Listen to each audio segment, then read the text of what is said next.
ஜவ்வரிசியை வச்சு ஒரு ஒரு ஸ்வீட் ஐட்டம் ஒன்று பண்ண போகிறோம். நல்ல புதுவிதமான ஸ்வீட்டு. இதை வந்து சாபூதுனான்னு சொல்லலாம், இல்லை வந்து சோமல்லினான்னு சொல்லலாம்.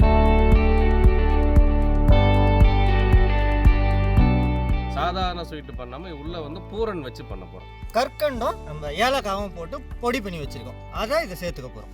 அந்த ஏலக்காவோட மனம், அந்த கற்கண்டோட இனிப்பு, தேங்காவோட சுவை, இதை நம்ம உள்ளே வச்சு அந்த கொழுக்கட்டை மாதிரி பிடிப்போம் நல்லா. இது ரெண்டுத்தையும் சேர்த்து நம்ம என்ன பண்ண போகிறோம்னா தேங்காய் பால் கூட வச்சு தான் சாப்பிட போகிறோம். நல்லா தேங்காய் பாலில் அரைச்சி கரெக்டாக ரெடி ஆகிட்டு இருக்கு. அதில் இந்த பவுடர் கொஞ்சம் சேர்த்துக்கிட்டா இதோட இனிப்பு சுவையும் இந்த ஏலக்காவோட மனமும் அதோட சேர்த்து சாப்பிட்றதுக்கு இந்த சாபூதுனா பூரன் அட்டகாசமான ஒரு சுவை தரும். இன்னைக்கு என்ன பண்ண போறோம்னு பார்த்தீங்கன்னாக்கா சாபூத்ரி சாபூதனா பூரன் செய்ய போறேனா பூரா இல்லடா தமிழ்ல எல்லா வார்த்தைகள்லாம் அதாவது எப்படி இருக்குன்னா வெள்ளையா இருக்கும், உள்ள என்னமோ தீனி மாரி இருக்கும், பார்க்க கொழுக்குட்டை மாரி இருக்கும். அது பேர் தான் சாபூதனா. ஹிந்தியில் வந்து ஜவ்வரிசியுடைய பெயர் வந்து சாபூதனா. பூரன் அப்படின்றது நம்ம கொழுக்கட்டைக்கெல்லாம் ஒரு பூரன் இது வைப்போம் இல்லைங்களா, உள்ள ஸ்டஃப் பண்ணுவோம்ல, அந்த மாதிரி இந்த ஜவ்வரிசிக்கு ஒரு பூரன் நம்ம ரெடி பண்ணி வைக்க போகிறோம். அதனால தான் ஒரு பேர் வைக்கலாம், ஏக்தபா தோனா கண்டுபிடி நகைச்சுவைன்னு அர்த்தம். இன்னைக்கு ஜவ்வரிசியை வச்சு ஒரு ஒரு ஸ்வீட் ஐட்டம் ஒன்று பண்ண போகிறோம். நல்ல புதுவிதமான ஸ்வீட்டு. இதை வந்து சாபூதுனான்னு சொல்லலாம், இல்லை வந்து சோமல்லினான்னு சொல்லலாம், இதை நம்ம ஜவ்வரிசின்னு சொல்லலாம். அது இது உங்களுக்கு எப்படி தோணுதோ அந்த மாதிரி பேரை வச்சு கூட்டுக்கலாம் எப்படி வேணாலும். இன்றைக்கி ஏன்னா சாபூதனான்ற பேர் வந்து எல்லா இடத்துலையும் ஃபேமஸ் ஆகுது. நம்மளே இப்போ ரீசெண்டாக ஒரு டிஷ் வேறு பண்ணியிருக்கோம். அந்த வரிசையில் அதை வச்சா இன்றைக்கி ஒரு ஸ்வீட் ஒன்று பண்ண போகிறோம். சாதாரண ஸ்வீட்டு பண்ணாமல் உள்ளே வந்து பூரன் வச்சு பண்ண போகிறோம். ஒரு வித்தியாசமான செய்முறையாக இருக்கும், பார்க்குறதுக்கு நல்லா அட்ராக்டிவாக இருக்கும். அது மேலே போகிற அலங்கார பொருட்கள்லாம் பார்த்த உடனே நம்மளுக்கு தூண்டும், இதை எடுத்து எப்படா நம்ம கைக்கு வரணும். அந்த மாதிரி ஸ்வீட் தான் இன்றைக்கி பண்ண போகிறோம். சௌகார்சியில் இட்லி பண்ணுறாங்க, வாங்க பார்க்கலாம். இப்போ பார்த்தீங்கன்னாக்கா சேகர் அண்ணன் தேவையில்லாத வேலையை தேவையில்லாத நேரத்தில் பார்த்துன்னு இருக்காரு. ஆனால் நான் அப்படி கிடையாது, தேவையான நேரத்துக்கு தேவையானதை தான் பார்ப்போம். எக்ஸாம்பிள் பார்த்தீங்கன்னாக்கா தேவையான பொருள் பார்க்க போகிறோம். சிங்கிள் டேக்கியா? சிங்கிள் டேக் அதுவா? கை தட்டுவியா? ஜவ்வரிசி இனிப்பு இட்லிக்கு தேவையான பொருள் பார்க்குறோம். ஜவ்வரிசி, கல்கண்டு, பதம்பருப்பு, பிஸ்தா, ஏலக்காய், உப்புத்தூள், தேங்காய் துருவுன்னு பாதா பிஸ்தா ரஸ்தாவில் வாங்கிட்டு வந்திருக்காரு. சும்மா ரசகுல்லா மாரி சாப்பிட போகிறோம். இட்லி எப்படி ரசகுல்லா மாதிரி சாப்பிட வரும்னு தெரியல. அப்படிதான் ஒருவேளை இப்படி பண்ணுவோம், இட்லி எடுத்து ரசத்தில் போட்டு ரசகுல்லா குள்ளா போட்டு சாப்பிடுவாரு. நான் இட்லி பிசைஞ்சு விட்டா உப்புமா, அதே பிடிச்சி விட்டா இட்லி, அதே கொஞ்சம் பிசைஞ்சு விட்டா குழிப்பணியாரம், புட்டு தின்னா அது பேர் புட்டா. இப்போ தேங்காய் துருவி வச்சிருக்கிறோம், அதில் பால் எடுத்துக்கிறோம். சவ்வரிசியை வந்து சுடு தண்ணியில் ஊற வச்சுக்கிறோம். நைட்டு என்னன்னா நமக்கு நாய்க்குட்டி வச்சிருக்கோம் இல்லையா, வளர்க்குற நாய்க்குட்டிக்கு பால் வச்சிருந்தோம், அதை எடுத்து குடிச்சிட்டான்.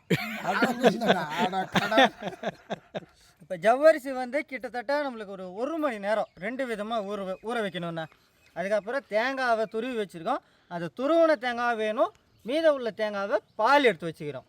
3வது என்ன வேலைன்னு பார்த்தோம்னா கற்கண்டியும் ஏலக்காவும் ஒன்றா போட்டு பவுட்ரு பண்ணி எடுத்துகிட்டு வரணும். சரி, முதல் வேலைகள் இதுதான். 1 மணி நேரம் ஊற வரி நம்ம என்ன அப்படி போயிருமா, சும்மா இப்படி போயிருமா?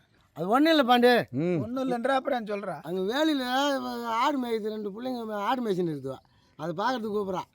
நான் போனால் காரைக்காய் ஏதாவது சூறக்காய் பழங்கள்லாம் இருக்கும், அப்படி பறிச்சுட்டு சும்மா வரலான்னு பார்த்தேன். 1 மணி நேரம் தண்டமாக இங்கே தானே இருப்போம், இங்கே தான் அங்கேயும் போய் சும்மா தான் இருக்கும். இந்த சமையல் வந்து கிட்டத்தட்ட ஒரு 2 மணி நேரத்தில் முடிஞ்சிருதுன்னு வச்சுக்கோங்க. அதுக்கப்புறம் தம்பி என்னென்ன இடத்துக்கெல்லாம் போவார்? அதானே ஏங்க அவன் எப்பயுமே சும்மா தாங்க இருப்பான். அதை ஒத்துக்க மாட்டேன்றாங்க. சும்மா இருக்கிறது இப்போ பேசின்னு இருக்குன்னா இல்லை, சும்மா தெரியுதா உனக்கு அவ்வளோ கேவலமா? அது எவ்வளோ கஷ்டம் தெரியுமா? ஏன் என்ன அதுல அவருக்கு ஈஸிடா, அதில் ஒரு நாள் ஃபுல்லாக இருப்பாரு. சும்மா இருக்கிறதுக்குன்னு 10 காலேஜ் நடத்துவாருங்க. அந்த மாதிரி அளவு சும்மா இருப்பது எப்படி பாடம் எடுப்பாரு. சொல்லு, 1 மணி நேரம் நீ சும்மா இருக்க, அப்படி நீ சும்மா இருந்துட்டீன்னா வாழ்நாள் பூரா நான் உனக்கு சும்மா வேலை பார்க்குறேன். சும்மா இருக்கிறது சும்மா சும்மா சொல்லாமல் சும்மா இருந்தாலும் சும்மா பிரச்சனை வராமல் சும்மா நின்றுக்கலாம். ஆடு மேய்க்கிற பிள்ளைய பார்க்க சும்மா எதுக்கு நீ சும்மா கூப்பிடுற? சும்மா இப்படி போவாங்க, தேவைக்காக தான் போவாங்க. அம்மானு ஒரு கெட்ட வார்த்தை இருக்கு தெரியுமா? ஏ தம்பி,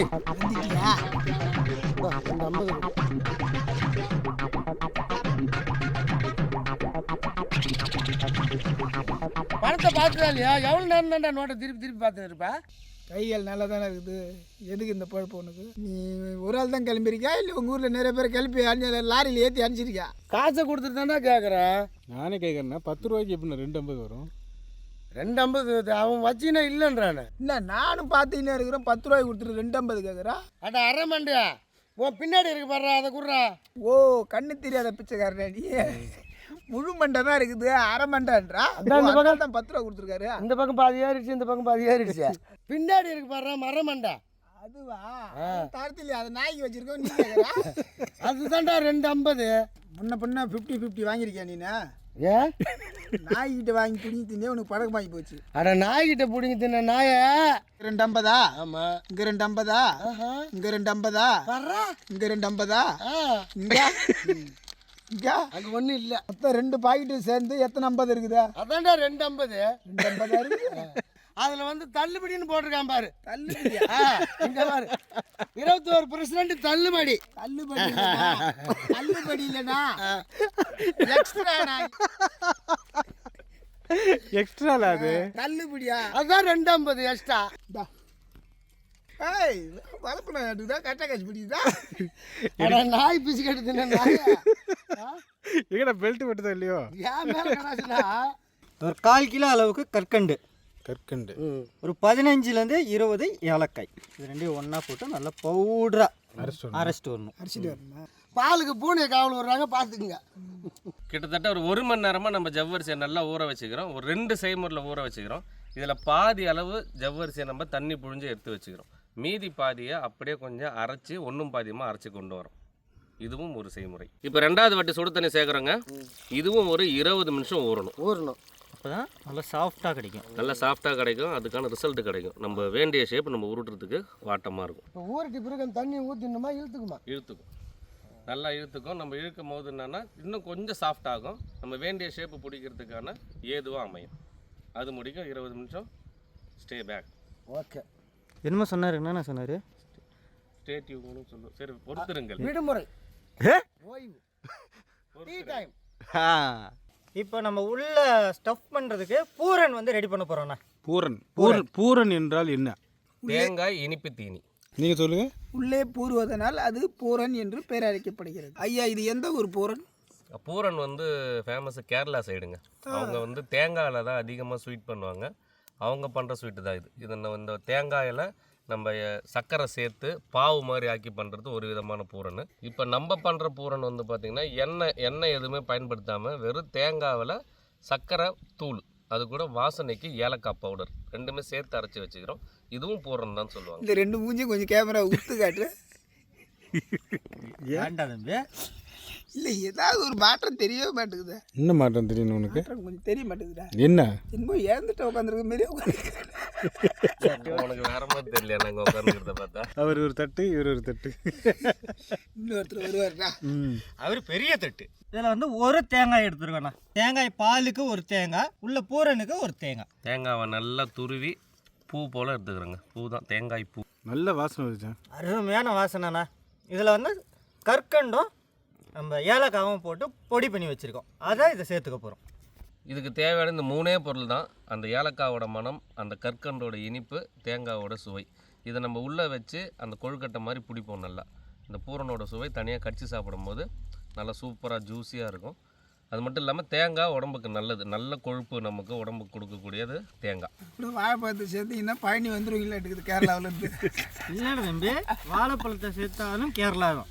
கேரளா தான். நம்மளுக்கு தேவையான அளவு எடுத்துடுறோண்ணா. மீதி உள்ளது என்ன பண்ணலான்னா, டீ போடுறோம் இல்லையா, டீக்கு நம்ம நாட்டு சர்க்கரையோ இல்லை சர்க்கரையோ சேர்க்கும் போது அதுக்கு பதிலாக இதை சேர்த்துக்கலாம்.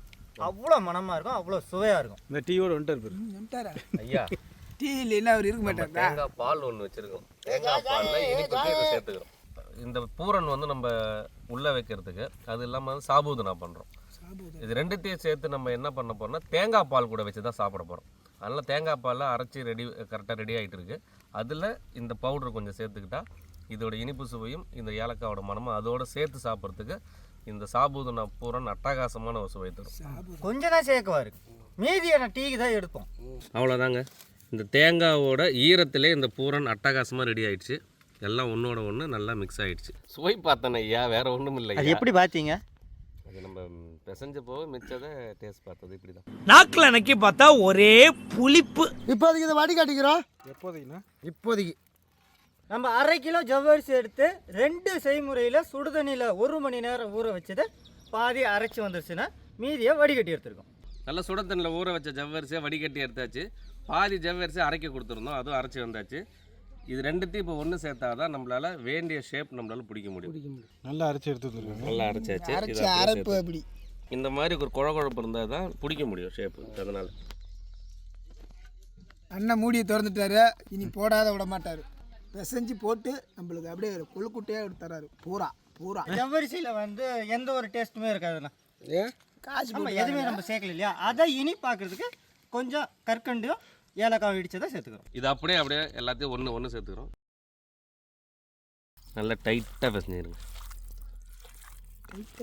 பிசையும் போதே நல்லா அந்த ஏலக்காய் வாசனை நல்லா வருகிறது. சரி, இப்போ தை பிறந்தா வழி பிறக்கணுவாங்களா?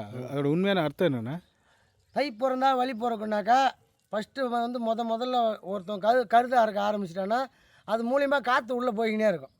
கருதுகள் சீக்கிரம் விளைய ஆரம்பிக்கும். அப்போ அடுத்த கொள்ளைக்காரன் அறுத்துன்னு போயிடுவான். அப்படியா? அதுக்கு தான் தை பிறந்தா வழி பிறக்கும். அப்போ சென்னையில் பில்டிங் ஒருத்தன் கட்டின்னு இருக்க ஆள். அப்போ தை பிறந்தா வை பிறகுன்னா இப்படி அன்றைக்கே டோரை திறந்துருவானா? அது கிராமத்தில் மட்டும்தான்டா அந்த மாதிரி பழக்கம். அப்படி இல்லை, விவசாயத்துக்காக அது சொல்கிறது. தை பிறந்தா வழி பிறக்கும்னு ஏன் சொல்கிறாங்கன்னா, இப்போ இது ஒருத்தருது இடம். இதெல்லாம் வயலில் வந்து நெல் போட்டிருப்பாங்க. பக்கத்தில் ஒரு இடத்துல நெல் போட்டிருப்பாங்க. இவங்க அறுத்து இவங்க வழி விடுவாங்க. அதுதான் இவங்க வழி விட்டாங்கன்னா தான் அடுத்த பின்னாடி இருக்க கொள்ளைக்கு அவங்க போக முடியும். நெல்லோட இருக்கும்போது அடுத்த கொள்ளைக்கு உள்ளே போக முடியாது. அடுத்து ஒரு விவசாயி வந்திருக்காரு, அவர்கிட்ட கேட்போம். தை பிறந்தால் வழி பிறக்கும். வழி பிறக்கும்னா அது வந்து இந்த நெல் கருதறுப்பு சீசன் வருது சார். அப்போ நெல் வந்து மொத்தம் அறுவடை ஆகும். பாதியை விற்பாங்க, பாதியை சாப்பாட்டுக்கு வச்சுக்குவாங்க. சாப்பாட்டுக்கு நெல் இருக்கும், கையில் காசு இருக்கும்.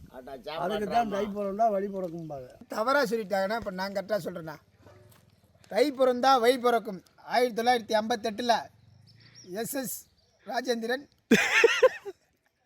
V.K. ராமசாமி நடித்த தமிழ் திரைப்படம்னா. அது SS சந்திரன்டா. SS சந்திரனா? எல்லாம் ஒரு அறிவில் ஒரு புத்திசாலித்தானோ யாருக்காவது தெரிஞ்சிருக்கா உங்களுக்கு? தம்பிக்கு தெரிஞ்சிருக்கு. அந்த வருடம் வந்து அவங்க பிறந்த வருடம், அதனால முன்னோர்களுக்கு தெரியும். தை பிறந்தா வழி பிறக்கும் தங்கமே தங்கம், தங்க சம்பா நெல் விளையும் தங்கமே தங்கம்னு ஒரு பாட்டே இருக்கு, பழைய பாட்டு. இப்பெல்லாம் பாடுவார் மியூசிக்கோட. தை பிறந்தா வழி பிறக்கும் தங்கமே தங்கம், ஏன் தங்கமே தங்கம், அங்கே தங்க சம்பா நெல் விளையும் தங்கமே தங்கம். இல்லைங்கய்யா, சாம்பிள்யா சாம்பிள் இல்லை. நம்ம ஆட்களுக்கு எப்படி பிடிக்கணும்னு எல்லாரும் பிடிச்சா டப்புன்னு வேலை முடிஞ்சிடும். அதனால் இந்த மாதிரி இந்த சைஸில் இந்த மாதிரி தயார் பண்ணி வச்சிருக்கிற ஜவ்வரிசியை உருண்டை பிடிச்சிக்கிறோம். இந்த மாதிரி உருண்டையாக பிடிக்கிறீங்க. பிடிக்கிறோம் இந்த மாதிரி கையை அப்படி பிடிச்சி இட்லி பானையில் வச்சிடுறேன். கொஞ்சம் பாதாம் இப்படி வச்சிட்டோம்னா அது வேகுது இல்லைங்களா, இப்போ ஒட்டிக்கும்.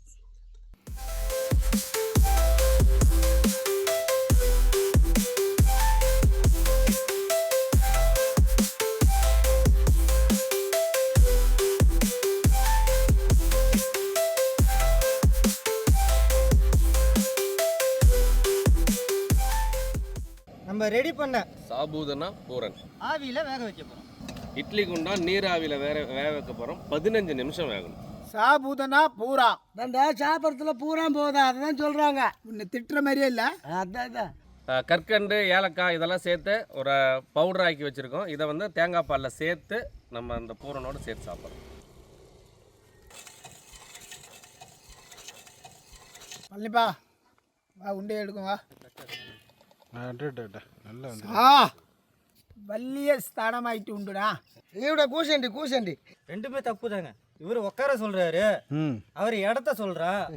ஸ்தலம்னா என்னதுங்க? பார்க்க அந்த இடம் நல்லா இருக்குன்னு சொன்னா. இடம்.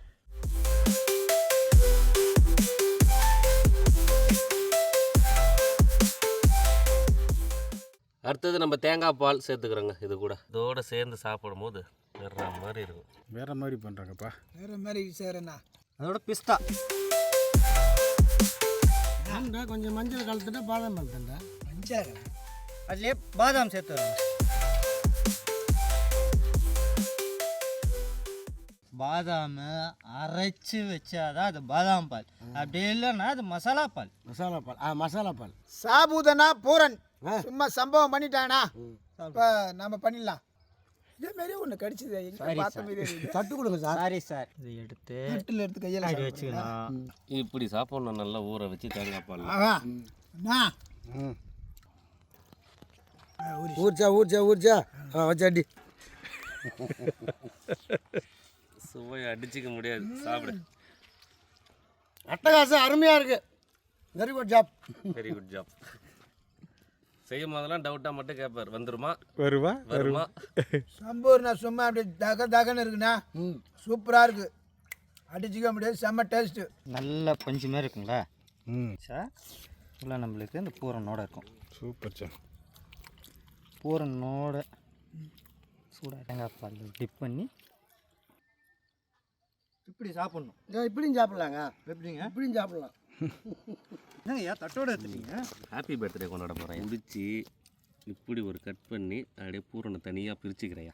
இதை ரெண்டாக போட்டு எப்பேற்பட்ட நல்ல மாட்டு பீஸ் போட்டு வச்சு சாப்பிட மாட்டோம். பாலோடு எடுத்து இந்த சாபூதனா பூரன் வந்து ஒரு டிஃப்ரெண்ட்டான ஸ்வீட்டு தாங்க. ரொம்ப ரொம்ப ரொம்ப அவ்வளோ சுவையாக இருக்குது. அதுவும் அந்த தேங்காய் பாலோட அந்த ஊற வச்சு சாப்பிடும் போது நாங்கள் இப்போ ஒரு டேரெக்டாக சாப்பிட இப்படி இருக்குது. இன்னொன்று இதை நம்ம ஒரு ஃப்ரிட்ஜில் வச்சு நல்லா ஊற வச்சு சாப்பிட்டோன்னா இன்னும் ஒரு சரியான டேஸ்ட்டாக இருக்கும். அரிசி மாவில் பண்ணுவாங்க கொழுக்கட்டை, அது கொஞ்சம் பார்த்தீங்கன்னா ஹார்டாக தான் இருக்கும். ஆனால் இதே வந்து ஜவ்வரிசியில் நம்ம பண்ணதால் அவ்வளோ சாஃப்ட் தளன்னு இருக்குது. ஒரு குலாப் ஜாம் கட் பண்ணுற மாதிரி கட் பண்ணி செம்ம டேஸ்ட்டு. பார்த்துருப்பீங்க அண்ணெல்லாம் சாப்பிட்டதை. செம்மையாக இருக்குது. சாபுதனா வந்து நம்ம மாஸ்டர் செஞ்சு கொடுத்தாங்க, நல்லா ரசித்து ருசித்து சுவையாக சாப்பிட்டோம். செய்யும் போது என்னமோ செஞ்சுக்கினே இருக்காங்கன்னு நினச்சா சாப்பிட்டுட்டு நல்லா டேஸ்ட்டாக இருக்குன்னாங்க. உங்கள் வீட்டு குழந்தைகளுக்கு தாய்மார்களுக்கு எல்லாம் செஞ்சு கொடுங்க, முக்கியமாக தங்கச்சிக்கு செஞ்சு கொடுங்க. அண்ணன்மாருங்களாம் அப்பா அம்மாருங்களாம் செஞ்சு கொடுக்காதீங்க. ஆனால் இருக்கிற ஸ்வீட்டுங்கள்லேயே சர்க்கரை கம்மியாக பயன்படுத்தி செய்யக்கூடிய ஒரு புதுவிதமான ஸ்வீட் முதல்ல. ரெண்டாவது நல்லா சாஃப்டாக இருக்குது. இந்த ஜவ்வரிசி நம்ம வந்து வாரத்தில் ஒரு முறையாச்சும் நம்ம உடம்புக்கு ஏற்றுக்கணும். அது மாதிரி ஆரோக்கியமான ஒரு உணவுப் பொருள். எதுக்காக நம்ம சர்க்கரை கம்மியாக பயன்படுத்தின ஒரு ஸ்வீட்டுன்னு சொல்கிறோம்னா, சுகர் பேஷண்ட்டுங்க இந்த ஸ்வீட்டை சாப்பிட்லாம். என்ன ஒரு வெறுப்பேற்றுற இல்லை பேட்டி கொடுக்குறீங்க? கையிலேயே வச்சிருக்கிறாரு, அங்கே ஒருத்தர் வாயில் வச்சிருக்கிறாரு, அவர் மாதிரி நடத்துகிறாருங்க. இந்த மாதிரி சாப்பிடும்போது குழந்தைங்களுக்கு வந்து அந்த நார் சத்து, தேங்காயில் உள்ள நார் சத்து, தேங்காயில் உள்ள நன்மைகள் எல்லாமே குழந்தைங்களுக்கு போய் சேரும். ஏன்னா தேங்காய் பாலும் வச்சுருக்கோம், தேங்காயும் வச்சுருக்கோம். ஒரு ஆரோக்கியமான ஒரு உணவு. தேங்காயில் பார்த்தீங்கன்னா நமக்கு உடலுக்கு அவ்வளோ நன்மை தரக்கூடிய விஷயங்கள் இருக்குது. இந்த தேங்காய் வந்து பார்த்திங்கன்னா நார் சத்துக்கள் அதிகமாக உண்டு. இந்த வாய் புண்ணு வரவங்க தேங்காய் வந்து தேங்காய் பாலாவோ தேங்காய் பத்தையாவோ சாப்பிட்றது நல்லது. குடல் புண்ணு, வயிற்று புண்ணு, அது மட்டும் இல்லாமல் வயிற்று புழு இருக்குது பார்த்தீங்களா, அந்த மாதிரி பிரச்சனை இருக்கவங்களாம் தேங்காவை இல்லைடா இல்லைங்க ஐயா. எங்கால் கூட ஐஸ்கிரீம் சேர்த்து எங்கள் கல் எடுத்து வாயில் குத்திட்டாரு, வாய் புண்ணு வந்துருச்சா, சாப்பிடலாமா வேணாமா? குத்திக்க. இன்னும் ஒன்று பார்த்தீங்கன்னா சுகர் பேஷண்ட் தாராளமாக தேங்காய் வந்து நம்ம உணவில் சேர்த்துக்கலாம். தேங்காயில் வந்து பார்த்திங்கன்னா நல்ல கொழுப்பு இருக்குது. அதே சமயத்தில் இந்த ஹார்ட் பேஷண்ட்டில் தேங்காய் அதிகமாக எடுத்துக்கக்கூடாது. அதனால் வந்து ஒரு அளவாக நம்ம தேங்காய் எடுத்துக்கினா நம்ம உடலுக்கு ஆரோக்கியம் உண்டு. இதேமாரி மக்களுக்கும் ஒரு மாதத்துக்கு தான் நெட் காசு போட்டிருப்பாங்க. அதேமாரி நாங்களும் முடிச்சுக்கிறோம். நீங்கள் எதுவும் ஃபீல் பண்ண தேவையில்ல, தெரியாத பேசிட்டாரு. டேய் லெட் கார்டு வேஸ்ட் விட்டு லீவ் விட்டு தட்டா அவங்க கிடையாது.